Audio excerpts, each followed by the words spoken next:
These past few weeks, I got the opportunity to make some 2-foot by 2-foot squares for installation that Oleg is going to be doing in Raleigh, North Carolina, and it's part of her Love Across the USA series. And while I was working on these squares, which were row upon row upon row of double crochet, I thought, gee, I wonder if you could do some of this graphic stuff that I'm doing here in these double crochet squares. Could you transfer that to a granny square? And yesterday I finished the last of the 3 squares that I was making for the installation, and I got everything turned into the gallery, and then I got home and I'm like, yeah, I want to try that idea. So this was my first effort, and I'm actually probably prouder of it than I should be.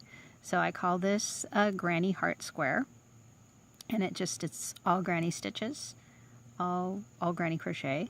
And what you will need if you want to make one yourself is some worsted weight yarn. I'm going to start with, for the inner color, I'm going to use Red Heart Super Saver Pretty in Pink. And that's the materials. Then for tools, I have a crochet tension regulator, which you'll see how I use this. A 4mm hook. I'm sure, 4.5, 5mm hook, that would probably work just as well depending on your personal gauge.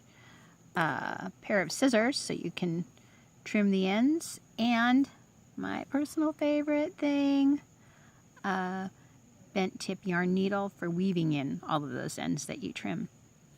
So if you take a moment to go get your stuff together, then we'll come back and we'll start crocheting.